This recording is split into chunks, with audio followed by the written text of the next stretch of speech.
অবৈধ মেলামেশা হচ্ছে, জিনা ব্যভিচার হচ্ছে, অবৈধ প্রেম হচ্ছে, সেগুলো বন্ধের কোনো কমিশন নাই, কোনো আইন নাই। বিবাহ দিতে গেলেই দাঁড়িয়ে গেছে দ্বন্দ্ব, দাঁড়িয়ে গেছে চেতনা দ্বন্দ্ব দাঁড়িয়েছে, যা নারীরা বিরাট ক্ষতিগ্রস্ত হয়ে যাচ্ছে।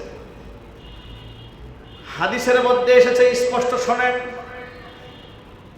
নবী করিম সাল্লাল্লাহু আলাইহি ওয়াসাল্লাম মেয়ের জামাই হযরত আলীকে ডেকে বলেন, ইয়া আলী সালাসুন লা তুআখিরহা, তিনটি কাজে কখনো বিলম্ব করবে না। এক নাম্বার আস-সালাতু ইযা আনাত, নামাজের ওয়াক্ত হয়ে গেলে খবরদার বিলম্ব করবে না, সময় মতো নামাজ পড়ে নিবে। দুই নাম্বার ওয়াল জানাজাতু ইযা হাদারাত, জানাজা উপস্থিত হয়ে গেলে জানাজার নামাজ আদায় করতে কাল বিলম্ব করবে না, দ্বিতীয় নাম্বার। তৃতীয় নাম্বার ওয়াল আইয়িমু ইযা ওয়াজাদতা লাহা কুফুয়ান, বিবাহের উপযুক্ত মেয়ের জন্য যোগ্য পাত্র যদি পেয়ে যাও, খবরদার খবরদার বিবাহ দেওয়ার ক্ষেত্রে বিলম্ব করবে না।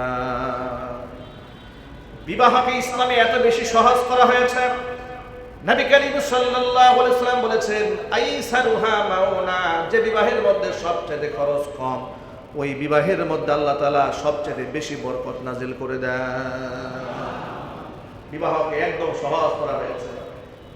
বিবাহ বহির্ভূত অবৈধ সম্পর্ক বেশি কঠোর করা হয়েছে ইসলামে, পক্ষান্তরে বিবাহকে একদম সহজ করা হয়েছে। বিবাহ যদি সহজ হয়, যুবকদের চরিত্র ভালো থাকবে, মেয়েদের চরিত্র ভালো থাকবে, ঠিক কিনা বলে?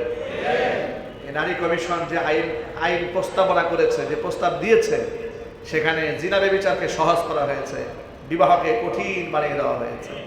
সেখানে বলা হয়েছে বাল্য বিবাহ রোধ করতে হবে। আরেকটা প্রস্তাবনা, জঘন্য প্রস্তাব দিয়েছে কোরআনের আয়াতের বিরুদ্ধে, যে বহু বিবাহ রোধ করতে হবে। এই যে দ্বিতীয় বিবাহ, তৃতীয় বিবাহ, চতুর্থ বিবাহ, এটা আইন করে বন্ধ করতে হবে। নাউজুবিল্লাহ বলবেন না? দ্বিতীয় বিবাহ, তৃতীয় বিবাহ, চতুর্থ বিবাহ, এই যে বিবাহের আইন, এটা কোরআন শরীফে আছে না নাই? সূরা নিসার মধ্যে আল্লাহ তাআলা বলেছেন, ফানকিহু মা তাবা লাকুম মিনান নিসাই মাসনা ওয়া সুলাসা ওয়া রুবা,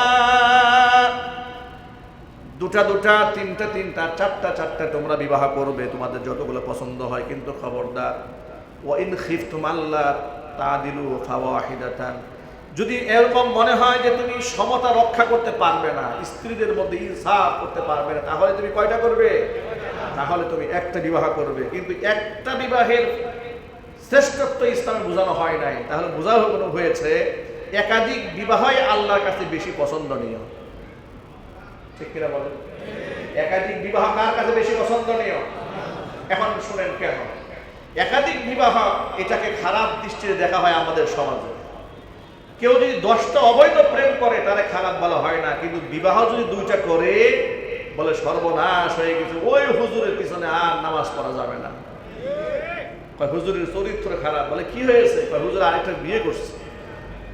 কি আছে না নাজির বলেন? যে আবার হুজুরের এই সমালোচনা করছে, উনি আরেকটা বিবাহ করছেন, পরে যদি ভালো করে সার্চ করেন, ও দেখবেন ও 32টা মেয়ের সাথে অবৈধ প্রেম করে বেড়াচ্ছে।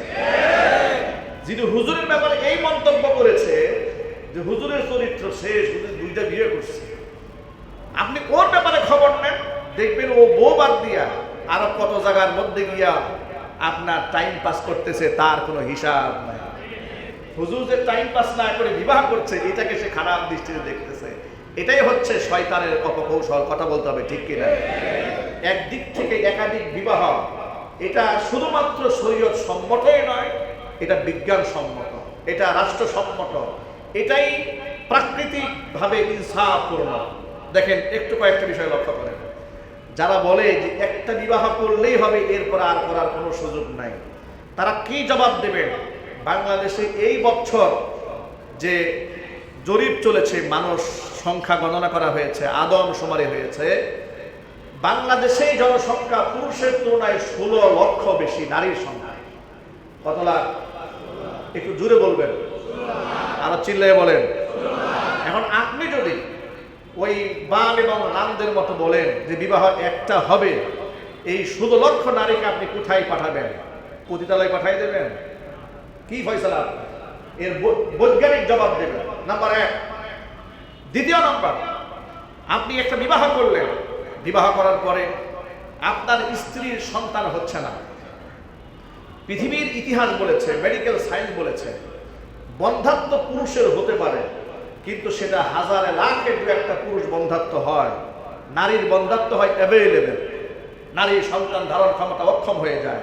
আপনি যদি আইন করেন একাধিক বিবাহ করতে পারবে না, তো আপনার বংশ পরম্পরা টিকে থাকবে কিভাবে? আপনাকে বাস্তব এবং বৈজ্ঞানিক জবাব দিতে হবে। সুতরাং এই ক্ষেত্রেও একজন পুরুষের একাধিক বিবাহের প্রয়োজন। 2 নাম্বার 3, গোটা পৃথিবীর মধ্যে অসংখ্য বিধবা তৈরি হয়, অসংখ্য নারীরা স্বামী হারিয়ে ফেলে। এর পেছনে কারণ, নারীরা, পুরুষরা যুদ্ধে অংশগ্রহণ করে, যুদ্ধে অসংখ্য পুরুষ শহীদ হয়, নারীরা শহীদ হয় না। কথা বলতে হবে, ঠিক কিনা বলেন? আপনাদেরকে বোঝাবার জন্য বলি, এই যে ইসরায়েল এত বছর ফিলিস্তিনের উপর হামলা করে আমার মা বোনদেরকে নির্যাতন করেছে, মেরেছে, আপনারা একটা আনন্দের সংবাদ গ্রহণ করেন, এখন তারা সৈনিক সংকটে ভুগতেছে। অসংখ্য পুরুষ ওদেরকে আল্লাহ রাব্বুল আলামিন জাহান্নামে পাঠিয়ে দিয়েছে। এখন আপনি যদি বলেন একটা নারী একাই একজন স্বামীকে আটকায় রাখবে, সে অন্য কোনো স্ত্রীকে আর গ্রহণ করতে পারবে না। অসংখ্য নারীরা যে স্বামী হারিয়েছে, বিধবা হয়েছে,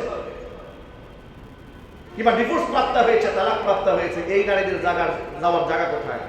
3 নাম্বার প্রশ্ন, কথা ঠিক না ঠিক যদি বলেন।